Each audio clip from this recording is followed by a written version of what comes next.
Heading into a new season of MotoGP is always an exciting prospect, and this year, 2024, is probably the most exciting season that we have had for a very long time. While all the focus will go on Marc Marquez and his switch to Ducati machinery and the possibility of him fighting for race wins and the world title, there is also people that are going to go under the radar. So in today's video, we are going to discuss who we think will be the biggest surprises in the MotoGP class in 2024. Now, it's no surprise that Pedro Acosta is having a lot of attention put on him, as he's the only rookie in the MotoGP class this year. However, the hype around Acosta is justified. He has won 2 world titles in 3 seasons of Grand Prix racing, and it's fair to say that he has been touted as the next big thing in MotoGP. But considering the machinery that he's on in the KTM and the Gas Tech 3 team, it would be a surprise if he really did pull off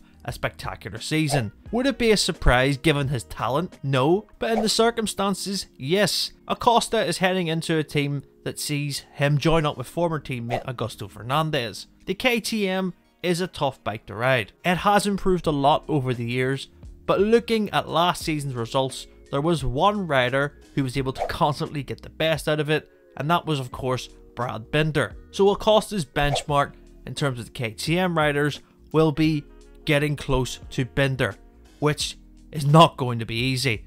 So I do think it would be a surprise if we seen Acosta beat Binder in a few races.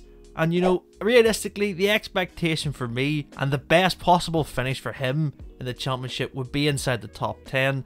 I do think if he could maybe grab a podium at some race, it would be an unbelievable season for him. But I've seen some people really stretch the imagination of what and how he'll do, you know, liking it to Marc Marquez in 2013. I just don't think that'll be the case.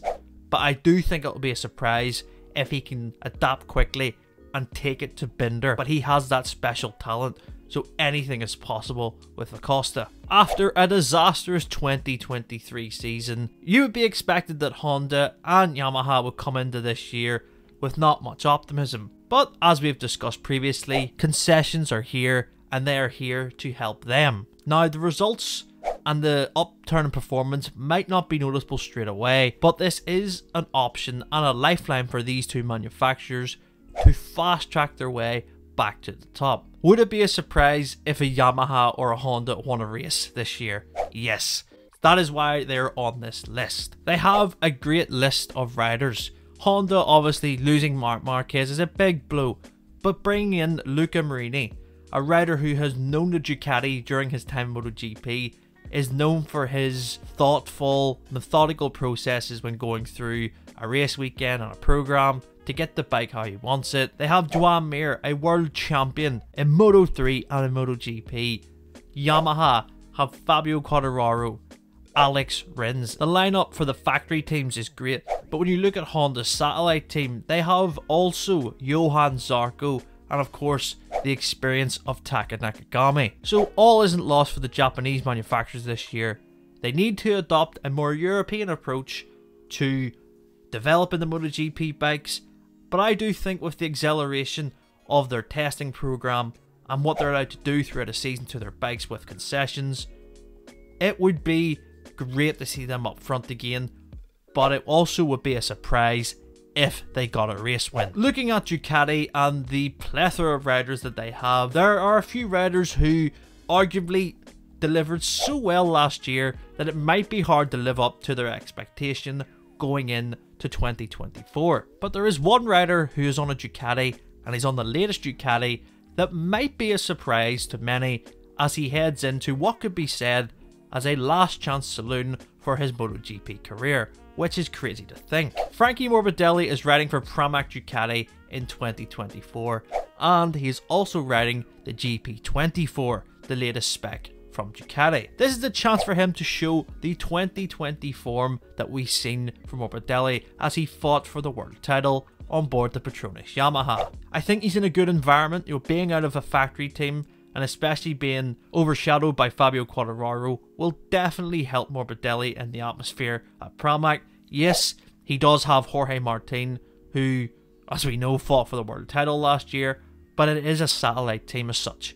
the pressures are a little bit different. All he needs to do is understand the Ducati, work his way into that team, and find a base setup that is comfortable for him. And of course, they have all the data from every single rider, so it makes it easier for Morbidelli and the other riders as well to understand the bike.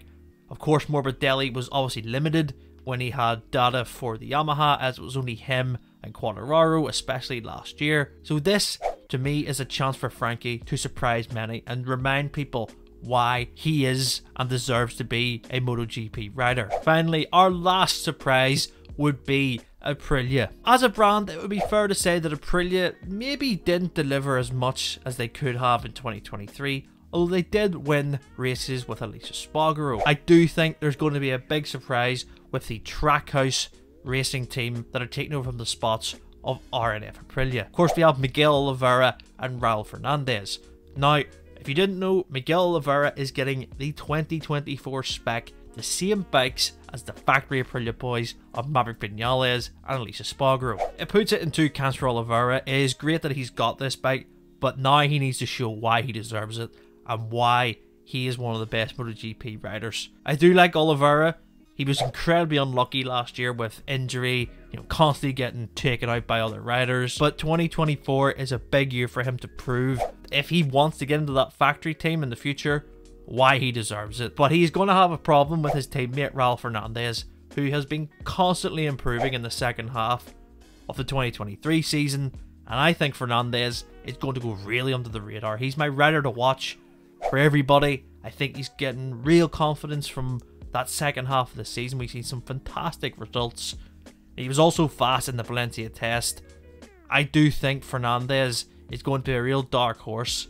I think it wouldn't be a surprise to see him fighting for the odd podium. Wouldn't be a surprise to see him fighting towards the front in 2024. And who knows, maybe he can show some of that form that he's shown incredibly in Moto 2 in 2021. Let us know your surprises in the comments. Who do you think will be a surprise in the MotoGP Classic? It could be a rider, it could be a manufacturer, it could be anything. Let us know below. Make sure to like all our pages on social media, subscribe to us on YouTube, and we will see you next time.